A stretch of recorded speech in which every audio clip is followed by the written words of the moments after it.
जहां तक पाकिस्तान का ताल्लुक है, हम पाकिस्तान को हमेशा एक जॉन्डिस तरीके से देखते हैं। हमारे यहाँ जो एनालिस्ट होते हैं हिंदुस्तान में, हम एक छोटी सी बात ये समझने की कोशिश नहीं करते हैं। इसमें भी बहुत बातचीत हुई थी कि वो आसिफ मुनीर लंच के लिए गए थे तो वो बेच के आ गए देश को, ये कर दिया वो कर दिया। उन्होंने जो भी कुछ किया हो, एक बात तय है कि कोई भी पाकिस्तानी जनरल जो है नेशनल सिक्योरिटी के साथ अपनी कभी कॉम्प्रोमाइज नहीं करता है, इसमें कोई शक नहीं है। और जो मैंने और पहले भी इसके बारे में जिक्र किया है कुछ लोगों के साथ कि देखिए, वो as a commander in chief उन्होंने फील्ड मार्शल मुनीर को बुलाया होगा, उनसे पूछताछ करी होगी। आप जानते हैं बेहतर ईरान को, आप ईरान के बारे में बताइए, वहां के एरिया के बारे में बताइए। तो मेरे ख्याल में जो जहां तक पाकिस्तान का ताल्लुक है, पाकिस्तान समझता है मेरी जियोपॉलिटिक्स कहाँ है, पाकिस्तान जो है वो समझता है अपनी मेरी नेशनल सिक्योरिटी क्या है, पाकिस्तान समझता है कि ईरान कितना इंपॉर्टेंट मुल्क है मिडिल ईस्ट के अंदर। देखिए, पाकिस्तान में होंगी खामियां, काफी खामियां हैं गवर्नेंस की, इसमें कोई शक नहीं है, बट नेशनल सिक्योरिटी की खामी और अक्यूज करना उनके जनरल्स को, I don't think that is correct. मैं ये कह रहा हूं कि इस बारे में मेरे पास कोई सबूत नहीं है, कोई एविडेंस नहीं है कि किया है कि नहीं किया है। मैं ये कह रहा हूं कि नेशनल सिक्योरिटी पे पाकिस्तान कॉम्प्रोमाइज नहीं करेगा, ये कह रहा हूं मैं। Okay fair enough. तो प्रवीण सर, इस सारे उसमें, क्योंकि आप एक डिफेंस एक्सपर्ट हैं, लोगों में ये बहुत ज्यादा क्यूरियोसिटी है जानने की कि एक ऐसा मुल्क जो ये कहता है उसके पास मोसाद जैसी एजेंसी है, चाहे अमेरिका की हम बात करें, इजराइल की, दोनों की हम बात करें, उनके पास जिस तरह की एजेंसीज हैं, वहां उन्होंने एजेंट्स भी अपने ईरान में पूरे तरीके से प्लान कर रखे थे, जिनको पकड़ा गया, एग्जीक्यूट किया गया, वो सब भी हमने देखा। क्या ये इंटेलिजेंस फेलियर आप इजराइल और अमेरिका का नहीं मानते हैं कि उनको ये अंदाजा ही नहीं था कि ईरान के पास इस तरह के हथियार हैं, इस तरह के बैलिस्टिक मिसाइल्स हैं उनके पास, जो इतनी इस तरह से मार कर सकते हैं, जिससे पूरी तरीके से इजराइल बौखला गया, उसकी समझ नहीं आया कि इसका जवाब कैसे दिया जाए।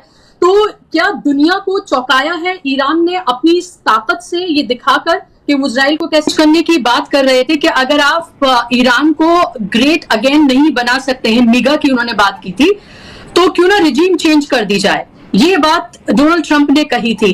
कुछ घंटों में लोगों में ये वो है, जहां लग रहा था कि ये वर्ल्ड वॉर 3 की शक्ल लेने वाला है, अब तो कुछ बड़ा होगा, कतर में को इसमें अब शामिल कर लिया गया है, अब इसमें वो अरब कंट्रीज जो जिनकी अमेरिका के साथ डील हुई है वो सब भी इसमें शामिल हो जाएंगे, और यही तो होना था।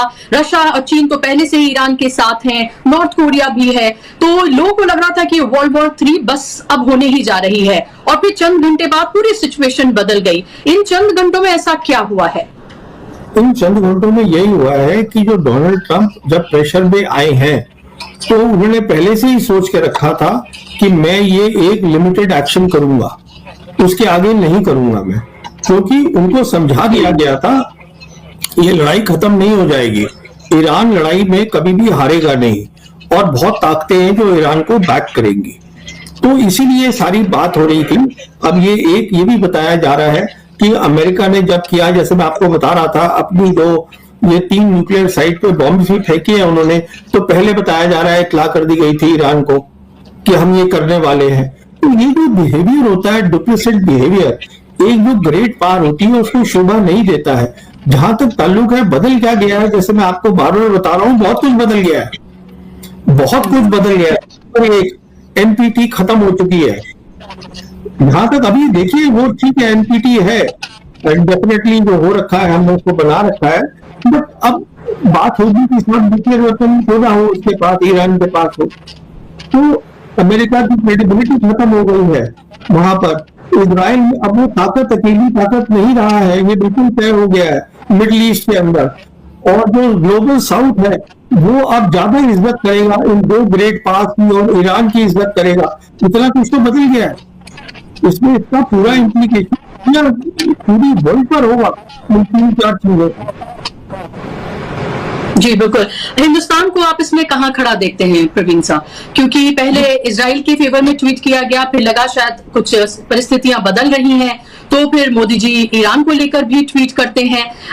और हम देख ही रहे हैं कि ऑपरेशन सिंदूर के बाद एक तरह से हमारे सामने एक ऐसी तस्वीर उभर कर आई जहां हमें लगा कि हमारे साथ तो कोई खड़ा ही नहीं है, हम बिल्कुल एक अलग थलग है और फॉरेन पॉलिसी पूरी तरीके से चरमराई हुई है। अब क्या ईरान का जिस तरह से दबदबा कायम हुआ है उसके बाद क्या हमारी फॉरेन पॉलिसी में आप कुछ बदलाव देखेंगे? क्या आप ग्लोबल साउथ की तरफ टिल्टेड देखेंगे या अभी भी ग्लोबल नॉर्थ अमेरिका और इजराइल की तरफ ही आप उनको टिल्टेड देखेंगे? देखिए, मैं हिंदुस्तान की पहली बात तो बता दूं, जो फॉरेन पॉलिसी है जो हमने देखी है पिछले 11 साल की प्राइम मिनिस्टर मोदी के अंदर, वो एक गलत फॉरेन पॉलिसी है। वो फॉरेन पॉलिसी है जो ये नहीं समझ रही है कि दुनिया बदल गई है। और जहां तक बदलाव का ताल्लुक है, मैं कोई बदलाव नहीं देख रहा हूं। बिल्कुल हमारा नुकसान होगा इसमें, मैं तभी बदलाव नहीं देख रहा हूं क्योंकि हमारे लिए हमने तय कर लिया है कि हमें ग्लोबल नॉर्थ के साथ ही खड़ा होना है और हम वो खड़े होंगे। मैं इसलिए ये नहीं देख रहा हूं कि हम बदलाव होगा। और नुकसान देखिए कितना होगा। ये जो दोनों कॉरिडोर की बात हो रही थी, नॉर्थ साउथ कॉरिडोर और ये India middle east Europe corridor, अब ये दोनों कॉरिडोर क्या रहे? खत्म हो गए खत्म। अच्छा, जो हमारी गहरी दोस्ती थी ईरान के साथ, वो अब क्या हो गया? उस पर अब शक पड़ गया है। उसमें तो बहुत सवाल उठेंगे। अब जहां तक हम खड़े होते थे हमेशा हमारी फॉरेन पॉलिसी पैलेस्टीनियन के साथ, हमने उनको भी छोड़ दिया। तो आप देखते रहे इन सब चीजों को। ऐसे वक्त में जब दुनिया पूरी जो है 80% पॉपुलेशन जो है ग्लोबल साउथ, वो शांति चाहती है, डेवलपमेंट चाहती है, हम उस रास्ते पे जा रहे हैं जहां सिर्फ शांति ही है। पाकिस्तान का नाम लेने में अगर आपकी जुबान कांप रही है तो एससीओ समिट में मत जाओ, बल्कि किसी भी समिट में जाना छोड़ दो। अगर आप उसका नाम लेके मजम्मत नहीं कर सकते तो छोड़ दो। फिर आप इंडिया में आके वापस चुनावी भाषण दो और वहां पाकिस्तान को गालियां देते रहो। टांगे कांप रही हैं राजनाथ सिंह जी और आप पाकिस्तान का नाम नहीं ले रहे हैं। और ये मोदी की इंस्ट्रक्शन में हुआ कि पाकिस्तान का नाम नहीं लेना है। शायद अंदर ही अंदर से सरकार बहुत डरी हुई है कि पाकिस्तान तो इस टाइम आइसोलेटेड नहीं है, लेकिन इंडिया इस समय बहुत ज्यादा डिप्लोमेटिकली आइसोलेटेड है और पाकिस्तान का नाम नहीं ले पाए राजनाथ सिंह वहां पर। यह शर्मनाक था और लज्जाजनक के समिट में जो हुआ वो शर्मनाक है। शर्मनाक इसलिए कि भारत की ओर से राजनाथ सिंह और डोभाल वगैरह वहां पर थे और वहां पर ज्वाइंट कम्युनिकेशन तो इशू नहीं हो पाया क्योंकि बड़े बड़े शब्दों में भारत में स्टोरी सुनाई गई कि राजनाथ सिंह ने अपने पेन यूज नहीं किया, पेन रख दिया और ज्वाइंट डिक्लेरेशन के ऊपर साइन करने से मना कर दिया क्योंकि उसके अंदर पहलगाम का जिक्र नहीं था, जबकि जाफर एक्सप्रेस और बलूचिस्तान के जिक्र थे। जब आपत्ति उठाई गई तो उन्होंने कहा कि यही कम्युनिकेशन रहेगा, चेंज नहीं किया जाएगा। तो राजनाथ सिंह ने कहा कि हम साइन नहीं करेंगे।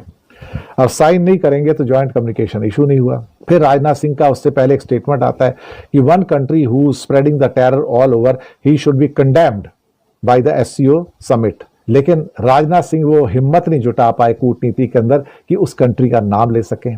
है ना, है कमाल की बात। राजनाथ सिंह हिम्मत नहीं जुटा पाए कि उस कंट्री का नाम ले सके, लेकिन बाकी सारे कंट्री से एक्सपेक्ट करने लगे कि वो उस कंट्री का नाम लेके क्या कहते हैं उसकी मजम्मत करें, उसको कंडेम करें, जिसका नाम पाकिस्तान है। जब भारत कूटनीतिक रूप से इतनी हिम्मत नहीं रखता, इतना करेज, इतना साहस नहीं रखता कि भाई अल्टीमेटली आप उसको अपना नाम लो, उसके आगे वहां पे पाकिस्तान का नाम लो, कंडमनेशन में आपने नहीं लिया। दूसरी बात, जब राजनाथ अपनी स्पीच भी दे चुके तो उसके बाद एक और हादसा होता है। उसके बाद ख्वाजा आसिफ की स्पीच आती जो कि पाकिस्तान के डिफेंस मिनिस्टर थे। उन्होंने कुछ ऐसा कहा कि जिसपे राजनाथ सिंह को आपत्ति हुई। राजनाथ सिंह उसके ऊपर बोलना चाहते थे, बाद में उनको चाइना ने अलाउ नहीं किया, जो कि चेयरमैन था। चाइना ने इसलिए अलाउ नहीं किया, बोलते यहाँ पर क्वेश्चन आंसर्स नहीं होते, ना ही किसी की रिप्लाई दी जाती है, सबकी अपनी अपनी स्पीचेज हैं, बोल के चले जाते हैं और यहां पर दोबारा स्पीच देने की आपको अनुमति नहीं दी जाएगी। तो राजनाथ तिल मिला के रह गए कि मुझे दोबारा स्पीच देने की अनुमति क्यों नहीं दी गई, मुझे अपने पॉइंट्स रखने की अनुमति क्यों नहीं दी गई। बोलते नहीं, यहाँ पे आर्गूमेंट्स नहीं होते, सबकी अपनी अपनी स्पीच है, सब अपनी स्पीच दे के चले जाते हैं और आपको सुनना पड़ता है। इसके अलावा आपके पास कोई रास्ता नहीं है और हमारी परंपरा भी ये नहीं है कि हम आपको 2 बार बोलने का मौका दें यहाँ पर। इससे भारत को और तिलमिलाहट हुई और खासतौर से राजनाथ सिंह को तिलमिलाहट हुई कि मुझे जो ख्वाजा आसिफ ने जो इल्जामात लगाए थे भारत के ऊपर, उसका वो जवाब नहीं दे पाए। तो पहला तो ये होगा कि भारत उस हिम्मत को नहीं जुटा पाया जिसके द्वारा कि वो पाकिस्तान का उस मंच पे जाके नाम लेता और फिर ज्वाइंट डिक्लेरेशन पे साइन नहीं किया, ये कह के कि पहलगाम नहीं था। लेकिन ये उम्मीद करना ज्वाइंट स्टेटमेंट के बाद में जो उनका अपना स्टेटमेंट आता है कि some country is spreading the terror in the world and he ये जो अस्थिरता है, ये पूरी की पूरी बैंक्रप्सी है देश नीति की, ये आज पूरी दुनिया के सामने पूरे तरीके से एक्सपोज हो गई। और आज हालत ये है कि ब्रिक्स हो, एससीओ हो, कहीं G20 हो, G7 हो, मतलब आपको कोई पूछने वाला ही नहीं। आप खड़े रहिए, दांत हंसी निकोड़ते रहिए, आप ट्विटर पे लोगों की टिप्पणी करते रहिए वहां खड़े होकर। So you are active on the Twitter, you I saw your tweet. के अंदर हम आइसोलेटेड हैं और हमें कोई सपोर्ट नहीं करता है। अभी तो यहां पर हुआ है, कल को यही सीन आपका रियो ब्राजील के अंदर होगा, जहां समिट आ रहा है ब्रिक्स का 6 और 7 जुलाई को, वहां भी यही नजारा होगा। अगर आप पाकिस्तान का नाम लेने में असमर्थ हैं, पाकिस्तान का नाम लेने में अगर आपकी जुबान कांप रही है, तो एससीओ समिट में मत जाओ, बल्कि किसी भी समिट में जाना छोड़ दो। अगर आप उसका नाम लेके मजम्मत नहीं कर सकते तो छोड़ दो, फिर आप इंडिया में आके वापस चुनावी भाषण दो और वहां पाकिस्तान को गालियां देते रहो, वो चलेगा। लेकिन इंटरनेशनल मंचों के ऊपर आपकी टांगे कांप रही हैं राजनाथ सिंह जी, और आप पाकिस्तान का नाम नहीं ले रहे हैं। और ये मोदी की इंस्ट्रक्शन में हुआ कि पाकिस्तान का नाम नहीं लेना है। और वैसे भी इंडिया में भी कई स्पीचेस के अंदर मोदी पाकिस्तान का नाम नहीं लेते। एक अंदर ही अंदर से सरकार बहुत डरी हुई है कि पाकिस्तान तो इस टाइम आइसोलेटेड नहीं है, लेकिन इंडिया इस समय बहुत ज्यादा डिप्लोमेटिकली आइसोलेटेड है। और एससीओ में जो हमारा ग्रॉस फेलियर था 2 मुद्दों के ऊपर, कि जहां पर पहलगाम नहीं आया वो हमारा फेलियर था, उसके बाद राजनाथ को दोबारा बोलने का मौका नहीं मिला, ये भी हमारा फेलियर था। और जॉइंट डिक्लेरेशन के अंदर अशांति तो होगी, क्योंकि अगर आपके 2 नेबर है, 2 मिलिट्री लाइन है, आपकी उन दोनों के साथ रिलेशन नॉर्मल नहीं है, तो शांति कैसे होगी? यहाँ पर आप मुझे बताइए, अगर पीस नहीं होगी तो तरक्की कैसे होगी, डेवलपमेंट कैसे होगी? वही तो मैं कहता रहता हूँ कि हमारी फॉरेन पॉलिसी गलत है, हमें इसको सीधा करना है, हमें अपनी हिस्ट्री समझनी है, जियोग्राफी समझनी है, हमें अपनी नेशनल पावर समझनी है, कितनी है, बहुत लिमिटेड है। हमें यह समझना है कि आज जो हमारे पास अपॉर्चुनिटी है जियो पॉलिटिक्स की, हम उसका फायदा उठा रहे हैं, हम नहीं उठा रहे हैं। तो मैं तो समझता हूँ हमारी फॉरेन पॉलिसी को और नुकसान होगा, हमारी क्रेडिबिलिटी। ओके तो भैया वो सम कंट्री कौन सा है बताओ तो सही। तो इंडिया खुद नाम लेने को तैयार नहीं है, लेकिन चाहता है कि बाकी एससीओ के जो कंट्री थे, समिट के जो कंट्री थे, वो उसका नाम लेके उसकी मजम्मत करें, उसको कंडेम करें, क्रिटिसाइज करें। अगर भारत के अंदर ये हिम्मत नहीं है, अगर भारत की सरकार में ये हिम्मत नहीं है कि एससीओ के मंच पर अंतर्राष्ट्रीय समिट के अंदर पाकिस्तान का नाम ले, तो फिर उसे इस बात की उम्मीद भी नहीं करनी चाहिए कि कोई उनको सपोर्ट करेगा। इसलिए अंतर्राष्ट्रीय क्षेत्र तो बेसिकली क्या है कि भारत जो सबका दुलारा था और पाकिस्तान बिल्कुल साइडलाइन था। आज पाकिस्तान देखिए किस तरीके से, चीन नहीं, अमेरिका नहीं, रूस का भी प्यारा होने लगा। सब कुछ वो करते वो प्यारा होता जा रहा है और भारत बेचारा होता जा रहा है। 2 दिन पहले जो घटना हुई है ना, आप सोन पे चौंक जाएंगे सारे दर्शक। आपको पता है कि ब्रिक्स का सम्मेलन होने वाला है ब्राजील के अंदर। चाइना के राष्ट्रपति ने यह कहकर के वहां जाने से मना कर दिया कि ब्राजील के राष्ट्रपति मोदी जी को होस्ट करेंगे टेबल पे, इसलिए मैं वहां नहीं जाऊंगा। सोचिए आप, चीन के राष्ट्रपति शी जिनपिंग, जिनको मोदी जी क्या कहा करते हैं अहमदाबाद में चूल्हा जलाते हुए, माई फ्रेंड शी। और हमारी विदेश नीति दिवालिया, बैंकरप्ट जिसको आप कह सकते हैं। पूरा दिन फोटोबाजी करना, नेताओं के गले पड़ना, ठाके लगाना और अपने ऊपर केंद्रित रखना। पूरे दुनिया के अंदर जो कुछ भी है मोदी मोदी और मोदी, और भारत उसमें केंद्रित। ये है मोदी जी का डंका जो पूरी दुनिया के अंदर मौजूद है। और उसके बावजूद भी ना तो भक्तों को समझ में आ रही है, ना इनको समझ में आ रही है। मोदी फेल हुए समझ में आता है, अपने क्या नाम है जयशंकर फेल हुए समझ में आता है। 51 सांसद भेजे गए ऑपरेशन सिंदूर के बाद, उनका क्या हाल हुआ? उस सबसे काम नहीं चला राम प्रकाश जी। अब कांग्रेस से उदारता से दूर लेकर के शशि थरूर को बिना कोई पद होते हुए रूस, ब्रिटेन और ग्रीस की यात्रा करेंगे। और दुनिया के किसी भी बड़े देश की विदेश नीति आप देखेंगे राम प्रकाश जी, वो राष्ट्रीय हितों पर केंद्रित होती है, सूझबूझ से चलती है, म्यूचुअल अंडरस्टैंडिंग पे चलती है, मेच्योरिटी के साथ चलती है। और मोदी जी ने उसको क्या बना दिया है? Complete optics. और अगले साल बाद वहां क्या नाम है, रूस के राष्ट्रपति पुतिन भी नहीं जाएगा, अगले महीने सम्मेलन, लेकिन मोदी जी तो जाएंगे, उनका तो विदेश यात्रा का पैकेज है, तो वो तो जाएंगे, लेकिन उन दोनों ने आने से मना कर दिया। उसके बाद भारत पाकिस्तान का जो ऑपरेशन सिंदूर था, वो 16 बार ये कह चुके कि मैंने रुकवा। भारत के साथ ट्रेड डील किस स्टेज पे है? ट्रंप हर रोज बताते हैं, भारत सरकार ने आज तक एक वाक्य नहीं कहा कि हमारी किस स्टेज पे है, क्या है। ओके, ये बहुत बड़ी बात है कि इससे भी कोई सबक नहीं सीखा जा रहा है और साफ तौर पर वो दिख भी रहा है, और उसके क्या कारण है वो भी पता है। यहाँ मैं भी नहीं कहना चाहती हूँ, लेकिन सबको पता है कि किस तरह की हमारी इंटरनल पॉलिटिक्स है, और वो एक खास मजहब की नफरत पर चढ़कर जिस तरह से सत्ता पर हासिल किया है इन्होंने सत्ता को, उसके बाद जो भी चीजें हो रही है वो सामने दिख रही हैं। मेरे बस 1-2 लास्ट सवाल प्रवीण सर आपसे, मार सकता है क्योंकि कितना घूम कर जो उनकी मिसाइलें हैं वो जाती थी, ये सबको भी देखना चाहिए कि it wasn't easy for Iran to do this. देखिए, जहां तक इजराइल का ताल्लुक है, मेरी असेसमेंट ये है, इजराइल को पता था कितनी ताकत है ईरान के पास, तकरीबन। पर नेतन्याहू ये चाहते थे किसी तरीके से मैं जल्दी से जल्दी अमेरिका को इस लड़ाई में डायरेक्टली ले आऊं। सोच ये थी कि अगर अमेरिका डायरेक्टली इस लड़ाई में आ जाएगा तो जो है वो खत्म कर देगा ईरान को। तो मसला ये नहीं था कि ईरान का न्यूक्लियर प्रोग्राम है, वो एक मसला था। सबसे बड़ी बात ये, जहां तक रोते हुए अमेरिका जाते हैं, अरे पाकिस्तान जाओ ना। तो बेसिकली क्या है कि भारत जो सबका दुलारा था और पाकिस्तान बिल्कुल साइडलाइन था। आज पाकिस्तान देखिए किस तरीके से, चीन नहीं, अमेरिका नहीं, रूस का भी प्यारा होने लगा। सब कुछ वो करते वो प्यारा होता जा रहा है और भारत बेचारा होता जा रहा है। और हमारी विदेश नीति दिवालिया, बैंकरप्ट जिसको आप कह सकते हैं। पूरा दिन फोटोबाजी करना, नेताओं के गले पड़ना, ठाके लगाना और अपने ऊपर केंद्रित रखना। पूरे दुनिया के अंदर जो कुछ भी है मोदी मोदी और मोदी, और भारत उसमें कहीं नहीं।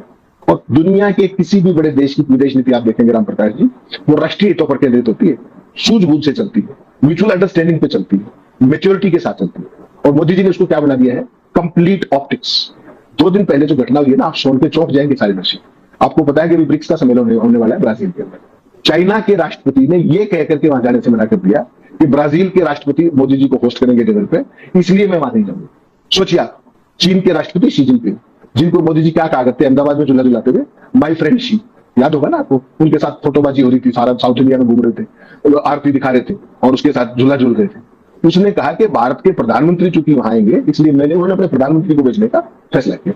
और अगले साल बाद वहां क्या नाम है, रूस के राष्ट्रपति कुछ नहीं जा रहे, अगले महीने सम्मेलन, लेकिन मोदी जी तो जाएंगे, उनका तो विदेश यात्रा का पैकेज है, तो वो तो जाएंगे, लेकिन उन दोनों ने आने से मना कर दिया। अब देखिए आप, रूस का राष्ट्रपति जिस फंक्शन में मोदी जी जा रहे हैं उसमें नहीं आ रहा, और ब्रिक्स का वो संस्थापक सदस्यों में से वो भी एक है, हम भी एक, इज नॉट कमिंग। तो आपको समझना पड़ेगा कि इस पॉलिसी को लाके कहां खड़ा कर दिया। और अगले साल भारत में होने वाली है ब्रिक्स की मीटिंग, आपको पता है, उसमें वो दोनों आएंगे या नहीं आएंगे, ये भी आप पहले से जान सकते हैं कि क्या स्थिति है। ये है मोदी जी का डंका जो पूरी दुनिया के अंदर बज रहा है। और उसके बावजूद भी ना तो भक्तों को समझ में आ रही है, ना इनको समझ में आ रही है। मोदी फेल हुए समझ में आता है, अपने क्या नाम है जयशंकर फेल हुए समझ में आता है, 51 सांसद भेजे गए ऑपरेशन सिंदूर के बाद, उनका क्या हाल हुआ, उस सब से काम नहीं चला राम प्रकाश जी। अब कांग्रेस से उधार का सिंदूर लेकर के शशि थरूर को बिना कोई पद होते हुए रूस, ब्रिटेन और ग्रीस की यात्रा कर देते हैं।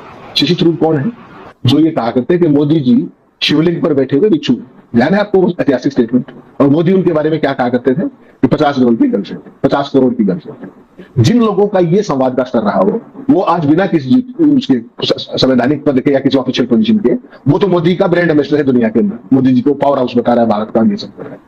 तो ये जो अस्थिरता है, ये पूरी की पूरी बैंकरप्सी है विदेश नीति की, ये आज पूरी दुनिया के सामने पूरे तरीके से एक्सपोज हो गई। और आज हालत ये है कि ब्रिक्स हो, एससीओ हो, कहीं G20 हो, G7 हो, मतलब आपको कोई पूछने वाला ही नहीं।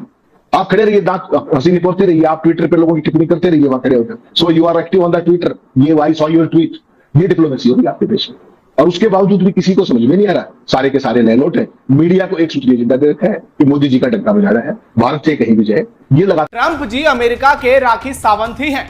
अंतर बस इतना है कि राखी सावंत इंडिया की ड्रामा क्वीन है और ट्रंप अमेरिका के ड्रामा किंग।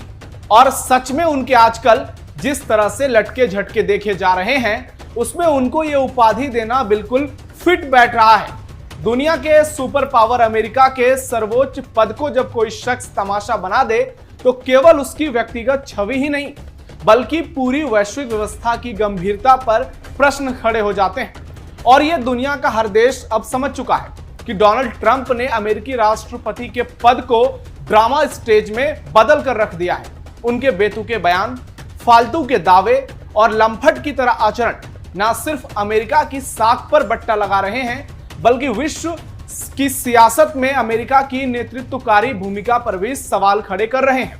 कभी भारत पाकिस्तान के बीच काल्पनिक सीज फायर की घोषणा, तो कभी ईरान इजराइल संघर्ष पर हास्यास्पद टिप्पणियां। ट्रंप का कूटनीति में ट्रैजिक कॉमेडी जैसा रवैया वैश्विक स्थिरता के लिए खतरे का संकेत बनता जा रहा है।